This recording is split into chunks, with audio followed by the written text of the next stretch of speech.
Bonjour, c'est Paul du blog L'Arbre à Bien-être. J'espère que ta famille et toi allez bien. Bienvenue dans l'épisode 3 du kit de survie. Nous allons découvrir pourquoi il est si important de développer sa spiritualité, mais surtout comment bien le faire.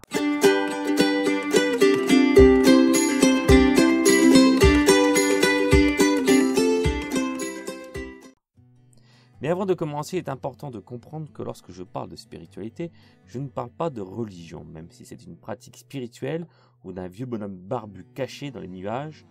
Rien à voir avec tout ça. Pour moi, la spiritualité, c'est avoir la conscience profonde de la beauté de la vie en toute chose. La vie que beaucoup peuvent nommer la force, le grand esprit, le grand tout, le grand architecte ou plus communément Dieu. Pour moi, la vie, c'est plutôt cette énergie intelligente présente dans tout ce que nous voyons et ne voyons pas non plus. Mais c'est surtout celle qui est à l'intérieur de nous, notre potentiel divin. Si tu veux en savoir plus, je te recommande de lire mon article en description. Es-tu un être spirituel ? Je vais donc te donner quelques outils spirituels qui t'aideront à développer ta force intérieure. Renforce ta foi. Thomas Martin a dit que la foi est finalement la seule clé de l'univers.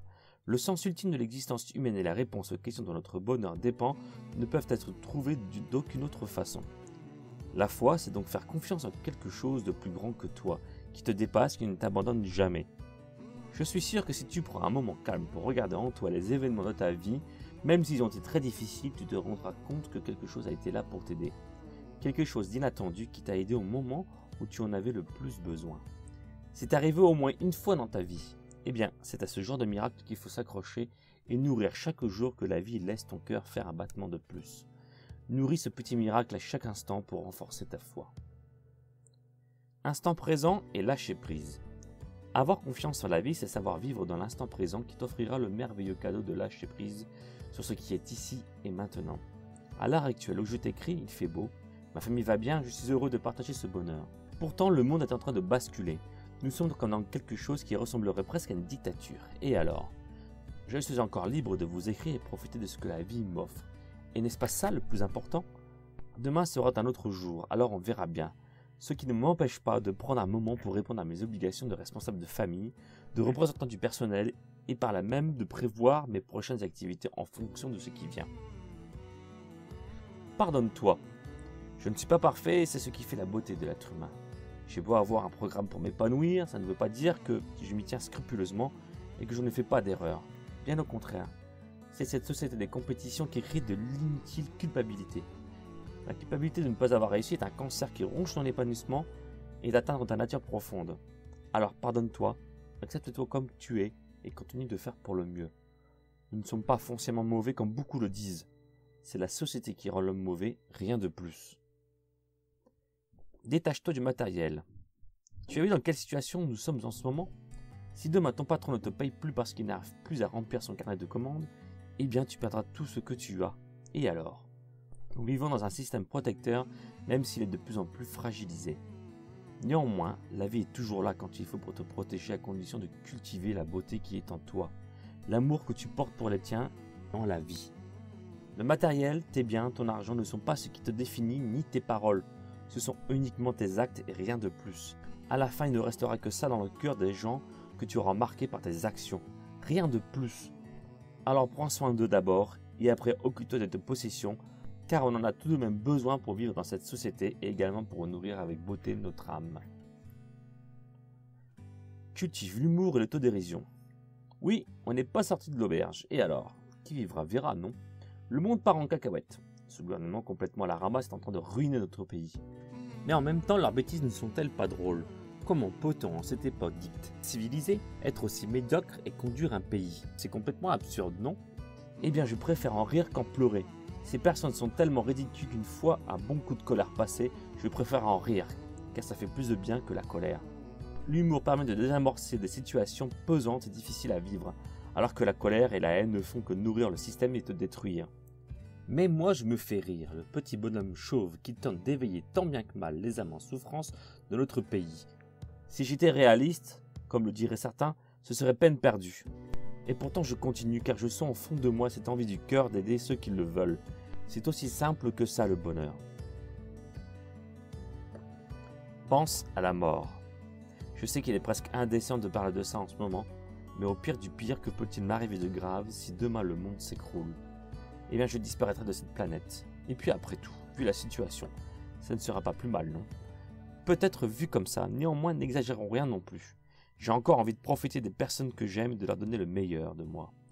Ça serait plutôt égoïste de vouloir mourir, ne trouvez-vous pas?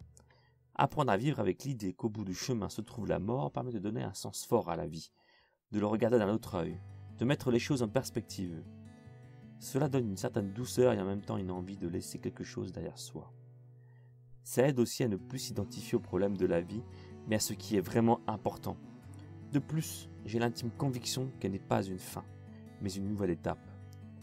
Bien vivre avec l'idée de la mort permet ainsi d'être moins dans l'ego, de renforcer ton mental, ta foi, ton lâcher-prise, l'instant présent, de te détacher du matériel et de cultiver l'humour et surtout l'amour. Mais encore plus de maîtriser tes peurs, puisque la mort est la source racine de toutes tes peurs. Développe ta créativité. Comme je te l'ai déjà dit, la beauté est la nourriture de l'âme. Alors entoure-toi de beauté, sois aussi ton propre créateur de beauté en créant. Profite de ce moment pour faire des choses que tu n'aurais jamais pu faire auparavant. Tu aimes dessiner? Dessine. Tu aimes jouer d'un instrument? Joue. Tu aimes écrire des poèmes? Écris. Oui, mais je suis nul, me diras-tu. Et alors? Ne le fais pas pour les autres, mais pour toi. Fais-toi plaisir et laisse-toi aller à ton inspiration. J'ai même une astuce pour t'aider. J'aime beaucoup la musique, mais je ne sais pas jouer d'un instrument. Alors j'ai pris le plus accessible de tous, la flûte, et j'ai écouté de la flûte japonaise traditionnelle, genre shakuhachi, qui retranscrit le calme de la nature. C'est une musique simple en tout cas, qui ne demande au départ pas beaucoup de technique, pas pour se faire au moins plaisir. Et ça marche, ça me fait un bien fou. Tout comme l'écriture aussi, si tu aimes les poèmes, tu peux commencer par les haïkus, qui sont des petits poèmes japonais très courts. En tout cas, si tu as compris le concept, il n'est pas besoin d'être un expert dans un art pour pouvoir pratiquer. Commence par des choses simples et suis ton cœur. Tu verras, c'est magique et ça marche pour presque toutes les formes d'art. Être entouré de beauté imprègne constamment ton subconscient qui fonctionne en permanence, même si tu n'en as pas conscience, tout comme ta respiration. Cela imprègne ainsi ton mental et embellit par conséquent ta vie, alors ne t'en prive pas. Bien sûr, j'ai abordé des notions spirituelles de manière succincte, alors qu'il y aurait tellement plus à dire et surtout à approfondir. Pourtant, ce qui est sûr, c'est que le fait de ne pas vraiment savoir où on va notre société aujourd'hui nous contraint presque à retrouver le chemin de la spiritualité qui est en nous. Retrouver notre partie divine pour mieux traverser ces événements et surtout ceux qui vont venir. Et en tant qu'hypersensibles, nous avons tous le grand privilège de pouvoir la transcender très facilement parce que c'est notre nature première. Alors profitons de ce moment pour libérer notre plein potentiel et pour nous affranchir des contraintes matérielles de cette société malade. C'est peut-être maintenant que se joue vraiment le sort de l'humanité, ou pas. Seul l'avenir nous le dira, peut-être. Si cet article t'a plu, eh bien partage-le au maximum autour de toi afin que nous puissions tous devenir les co-créateurs d'une société plus juste. Laisse-moi aussi un petit commentaire afin de partager ensemble sur le sujet. Prends soin de toi et de ta famille. Je te dis à bientôt.